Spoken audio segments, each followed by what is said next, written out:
So today I want us to talk about the concept of spirituality versus religion, or religion versus spirituality, whatsoever works for you.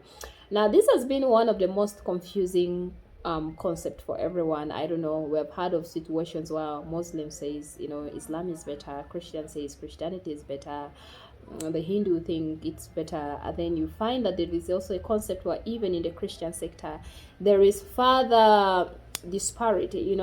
There is a state where Catholics say we are better, the born again says no, ours is more authentic.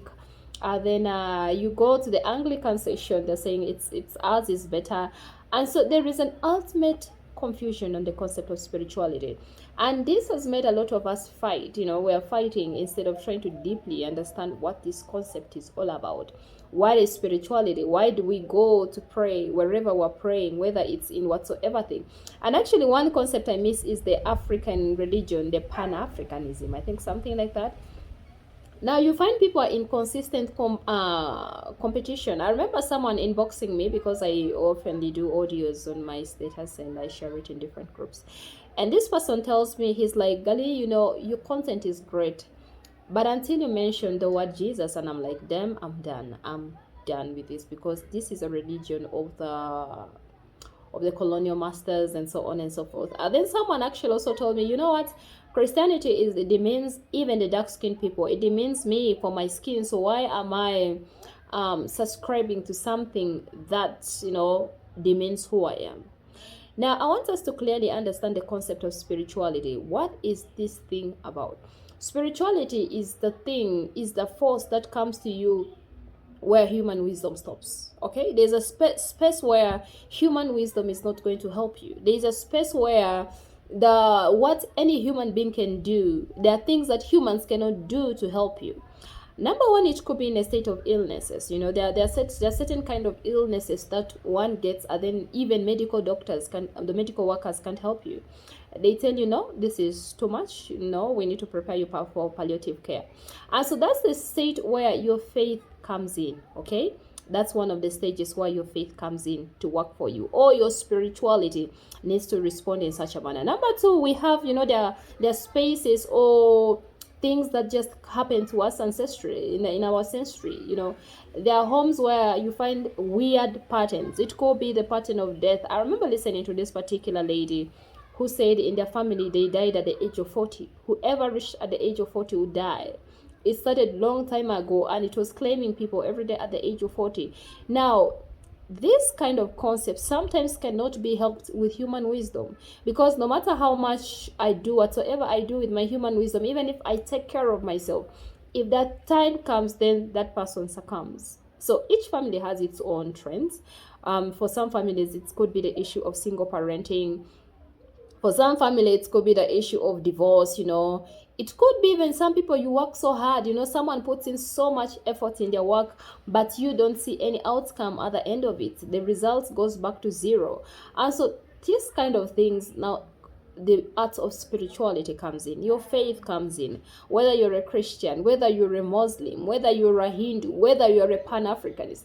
Now, your faith is supposed to work in that hour of need. It's supposed to respond in a moment of impossibility. Now, if there were no impossibilities, then we wouldn't need faith. Now, for instance, when you look from the Christian perspective, God knew that there are limitations that are always going to come. There are things that are always going to come. An example is sometimes, uncertainties. Let's look at a biblical example. It was the story of Jonah. Jonah refuses to listen to his God, and then he takes a right to the opposite direction. Guess what? A strong wind comes on the river, and this is at the verge of death. People were at the verge of death. And because it was a mercy of the source, that when Jonah gave them a solution, they were able to get answers through his solution. So spirituality is supposed to give you those responses in those moments. Your faith is supposed to respond at that particular moment. And so when your faith doesn't respond, there is something wrong with your belief system. So definitely you have to go back to your belief when it's not happening, when you're not getting answers. What is wrong? You need to ask your faith. You need to fully understand your faith. Now, faith as spirituality is an advanced level. Okay? Spirituality is an advanced level. But for you to be oriented into spirituality, sometimes it starts with religion. Religion is the formal, of course, is the formal system where, different people comes into the worship places where there is a priest who is teaching you. Why do you have to start with the religion? Because you do not have an understanding of how these spiritual things operate. So that's why you realize that when they expose you to a particular way of faith, let me say, for example, mine, which is Christianity, then I'll need to learn how people do things in the Christian faith. How do they talk in the Christian faith? How do they think in the Christian faith? So for me to understand this, I first need what? I first need a religion. I need that religion for this person to guide me. The pastor is going to guide me. The pastor is going to show me the way. How am I supposed to get answers here? How do I pray? So I first learn these things from my pastor. Then after I have learned through this religion, then I can take the journey into spirituality, deeply having a personal relationship with my God, or what people call source, with the God you believe in. You start having a deeper relationship. You start having a conversation with him where you can now hear from him, sometimes clearly, where you can get answers from him. Now, a lot of us sometimes expect God to come and answer you, when we hear those olden days where the angels would appear and say, "Do not be afraid, Moses." No. God sometimes speaks to us through the word of God. He can give you the word and he speaks to you. Sometimes you find there is that consistent instinct. Something just tells you, okay, do it this way, do it this way. There is that guidance that comes from God. It could be a word, it could be just something, but something you've been praying about, you find coincidentally somebody repeats it to you. And so that's the way sometimes God speaks to us. Of course, when you advance in closer communion, there are people now who get direct feed from source. And that comes with a closer relationship, getting to fully hear the voice of God. Okay? And so religion is not bad. Religion is okay. It's good for a beginner. It's a good state of beginning for anybody. So it's okay for you to be a Christian. But can you advance? Can you look deeply and start to understand this thing? Can you have a relationship now with God? Can you move past this, the how do I call it? I want to call it the thirst level, That's a thirsty soul. Can you go past the thirst and now start looking for real answers?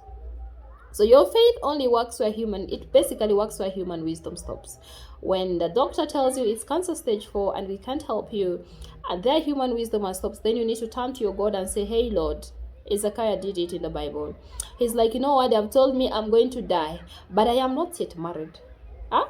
I've not produced children. I have not raised a godly seed. I have not traveled the nations. Oh Lord, I will not die." Now that's why your faith comes into actions. So this makes me understand that, spirituality is quite personal than communion. So why are we fighting each other? Why is a Christian fighting a Muslim? Why is a Muslim fighting a Hindu when this whole thing is personal? Can we get to understand our faith? Can we get to meet ourselves so that we can have some of these conversations? Today my true religion, what I call religion, is love. If you do not know how to love, you're not in a religion. Because beyond this skin color, when the skin is cut, deep inside you're going to see blood, red blood flowing. And that blood is also in a white person. That same blood is in a dark-skinned person. That same blood is in a colored person.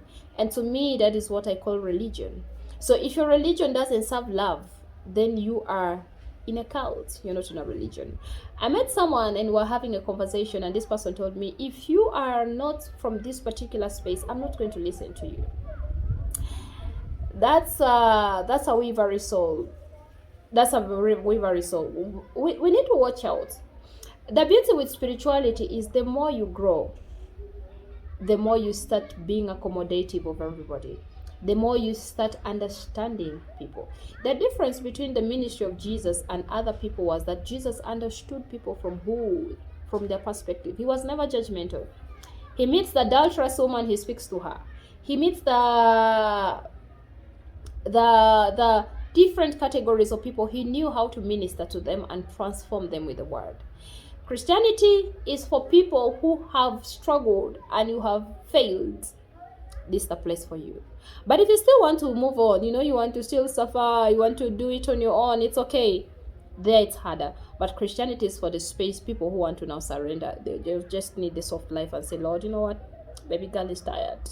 I am tired. I am tired of being the hard soldier. Lord, help me, Jesus.